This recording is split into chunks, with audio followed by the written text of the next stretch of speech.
Radio Liberté. Radio Liberté. Informer, conscientiser, distraire. 92.8 FM.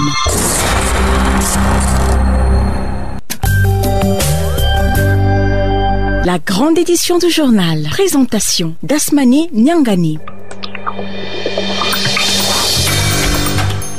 Au sommaire de cette édition du journal, si vous ne voulez pas condamner les chefs militaires, alors libérez les petits et condamnez-moi tout seul. Je suis prêt à rester 100 ans à la Maka s'il le faut. Ces propos sont du général Gilbert Diendéré qui a passé son 10e jour à la barre ce mercredi 12 décembre dans le cadre du procès du putsch manqué. On en parle dans quelques instants. 20e anniversaire de l'assassinat de Norbert Zongo et de ses compagnons. L'Union générale des étudiants burkinabés (UGEB) appelle l'ensemble des étudiants burkinabés à prendre part aux activités commémoratives du CODEMPP et de la CCVC prévues sur toute l'étendue du territoire. Dans la même veine, Reporters sans frontières exhorte les autorités françaises et burkinabées à faire de la résolution de cette affaire une priorité afin que cette figure du journalisme d'investigation ne demeure pas le symbole de l'impunité des crimes contre les journalistes. Le contexte sécuritaire marqué par des attaques terroristes au Burkina Faso nécessite l'implication des populations locales dans la lutte contre le phénomène. C'est l'une des conclusions d'une étude conjointement réalisée par l'Institut des sciences des sociétés et l'Université d'Uppsala de Suède. Plus de détails dans ce journal.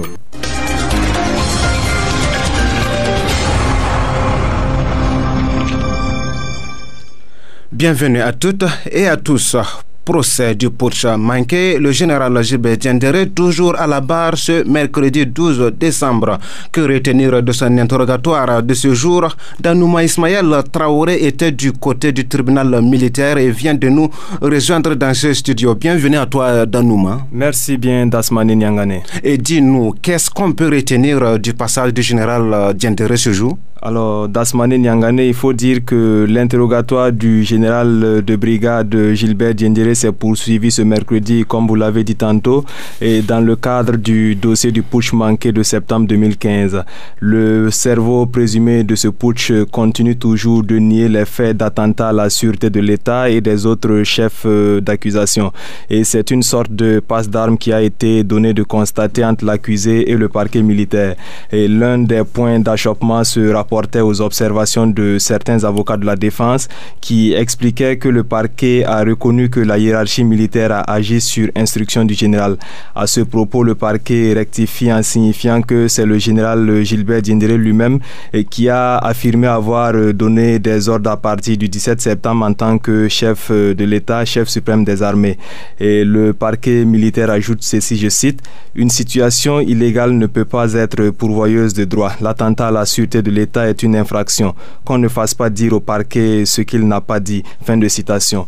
En réponse, le général de brigade Gilbert Diendéré explique que la loi doit s'appliquer aussi bien à la hiérarchie militaire qu'à ses co-accusés. Il souligne que si la hiérarchie a exécuté ses instructions mais n'est pas inquiétée, ce n'est pas normal et que ses co-accusés soient eux dans le box des accusés. Et la chambre de contrôle de l'instruction a écouté des gens et les mettre en accusation. Ce qui m'intéresse en tant que procureur, c'est de savoir si les faits reprochés à X ou Y sont caractérisés, a-t-il fait savoir. Et il a ajouté qu'il n'appartient pas à un accusé de forcer un juge d'instruction pour entendre des gens. Et le général Gilbert Diendéré reviendra à la charge pour signifier son étonnement de la réponse du parquet militaire. Et nous sommes en train de rechercher la vérité et tout ce qui est utile doit être fait. Je n'impose rien, mais de la même manière que je ne veux pas qu'on sanctionne la hiérarchie, je ne veux pas non plus qu'on sanctionne de façon injuste ces jeunes-là. Et si vous voulez garder moi tout seul à la Maka et pendant 100 ans, mais qu'on libère ces petits, a-t-il lâché. Et ces mots du général Gilbert Diendéré provoquera des acclamations dans la salle et le président du tribunal prendra donc la parole pour appeler l'assistance à l'ordre. Le général Gilbert Diendéré poursuivra en insistant sur le fait que la hiérarchie militaire n'a jamais dit non au coup de force, mais a juste souhaité ne pas prendre la tête. Il illustre ce propos par l'accord du chef d'état-major général des armées donné pour aller chercher le matériel de maintien d'ordre et l'hélicoptère qui avait été également mis à leur disposition, la participation à une rencontre le lendemain qu'il a dirigée en tant que président du Conseil national pour la démocratie. Il note que seules les représentations diplomatiques en poste au Burkina n'ont pas reconnu son autorité et n'ont donc pas pris part à la rencontre à laquelle elles avaient été conviées. Et lorsque le général Gilbert Diendéré se plaint du fait que rien n'a été fait pour déterminer les circonstances dans lesquelles des personnes ont été tuées, le parquet militaire explique qu'il y a bel et bien eu des enquêtes judiciaires. Il affirme toutefois que des balles extraites des corps ne peuvent pas permettre de remonter pour savoir d'où elles provenaient. Et faux rétorque l'accusé qui explique qu'on n'a pas besoin d'être un expert pour le savoir. Le général remettra également en cause les propos du procureur militaire Alioune Zanré qui a affirmé qu'il ne recevait pas d'ordre du chef d'état-major général des armées. C'est faux, vous recevez des instructions de la hiérarchie militaire, il ne faut pas contester, vous êtes venu trouver le dossier, celui que vous avez remplacé a voulu faire des choses et il a été débarqué. Je sais d'où venaient ces ordres, a-t-il conclu. Dasmane Nyangane, voici donc ce qu'on peut retenir de cette journée d'audience. Alors Danouma, contrairement aux autres jours où le général ne répondait pas souvent aux questions, on se rend compte qu'aujourd'hui, il a bel et bien apporté des réponses. Tout à fait, Dasmane Nyangane, aujourd'hui, il a apporté des réponses, mais ce qu'on peut retenir, c'est que justement, il a été beaucoup bousculé, c'est-à-dire que les questions auxquelles il a été soumis tout au long de la journée ont quand même provoqué en tout cas des réactions. Et ce qu'on peut noter, c'est que véritablement, le général Gilbert Diendéré était aujourd'hui sur la défensive. Merci à toi, Danouma, pour toutes ces précisions. Merci. Suite de ce journal, ce jeudi 13 décembre 2018 va marquer le 20e anniversaire de l'assassinat du journaliste Norbert Zongo et de ses compagnons. À cet effet, l'Union générale des étudiants burkinabés UGEB appelle l'ensemble des étudiants burkinabés à prendre part aux activités commémoratives prévues par le collectif des organisations démocratiques de masse et de partis politiques et la coalition contre la vie chère sur toute l'étendue du territoire national.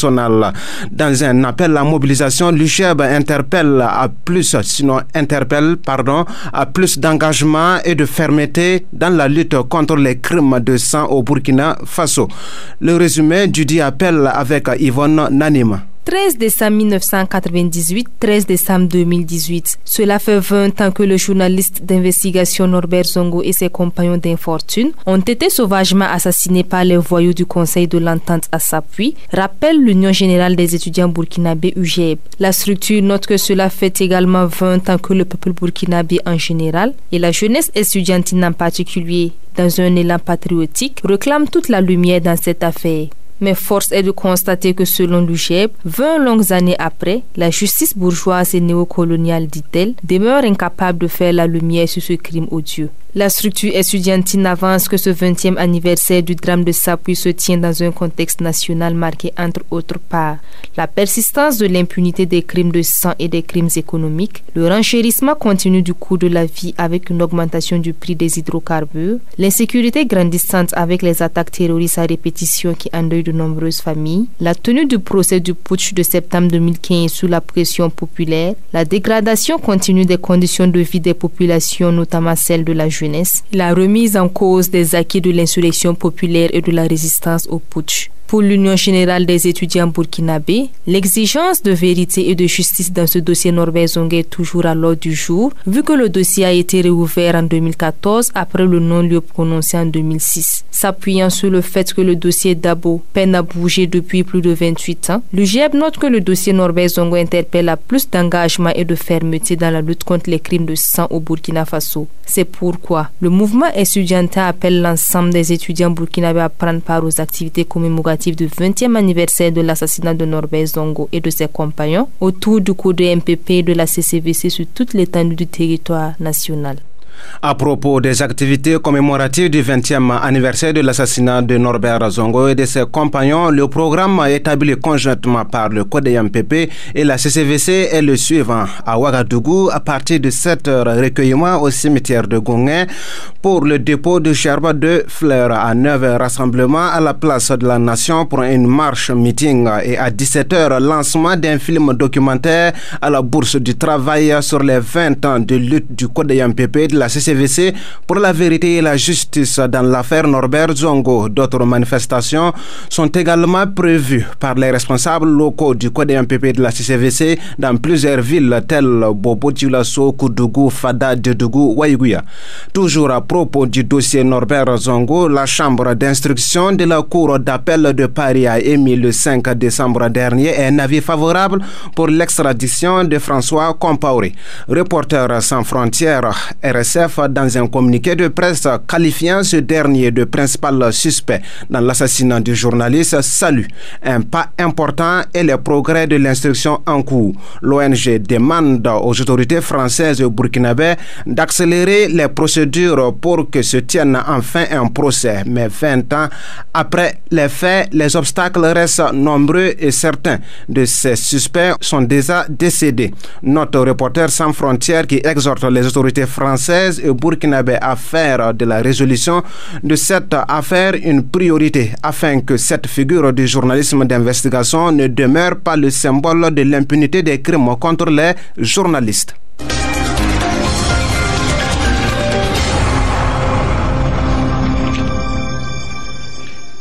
Sécurité par le bas, perception et perspective citoyenne, les défis de sécurité au Burkina Faso. C'est l'intitulé d'une étude menée par l'Université d'Uppsala de Suède et l'Institut des sciences des sociétés du Centre national de recherche scientifique et technologique CNRST. La présentation des résultats de la dite étude qui a concerné les populations locales a été faite ce mercredi à Ouagadougou en présence de Tanga Thierry Zongo. Cette étude sur la sécurité par le bas a concerné 13 communes du Burkina et a eu pour tâche de recueillir les avis des citoyens sur leur conception de la notion de sécurité. Dans un contexte sécuritaire marqué par les attaques terroristes, l'implication des populations locales est nécessaire dans la lutte contre le phénomène. Ludovic Kibora, directeur de l'Institut des sciences des sociétés. La sécurité par le bas, on a essayé donc de partir du point de vue des citoyens lambda, mais aussi des élus locaux qui sont aussi des représentants des citoyens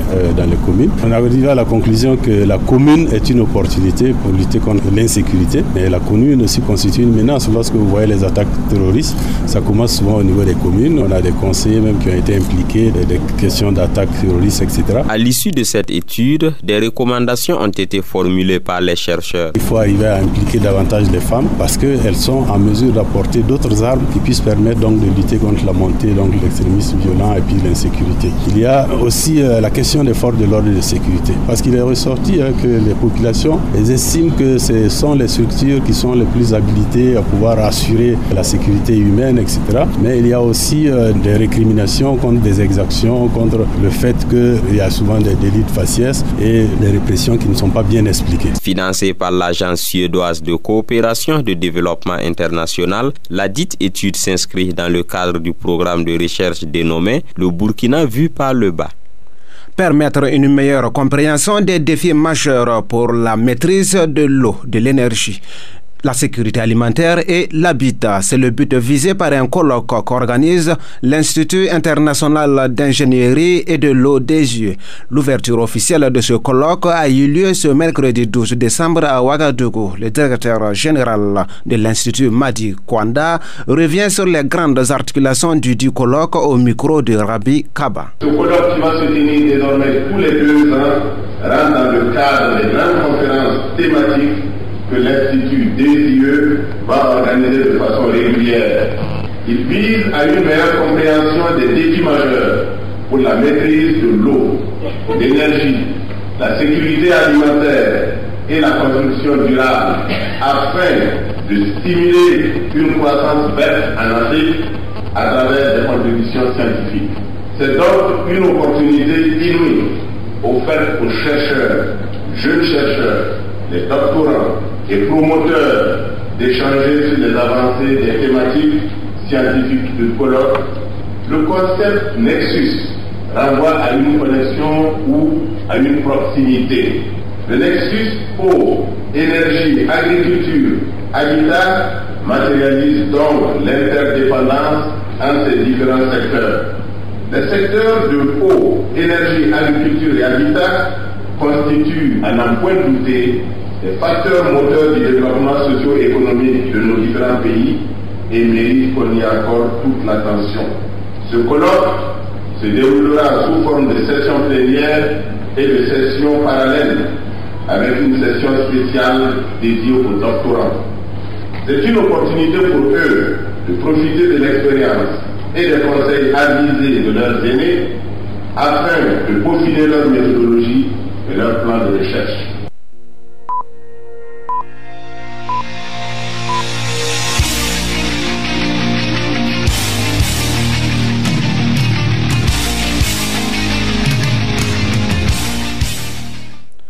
Hors de chez nous, le prédicateur Amadou Koufa, chef de la Katiba Massina ou Front de libération du Massina, un groupe armé dans le centre du Mali, a-t-il vraiment été tué?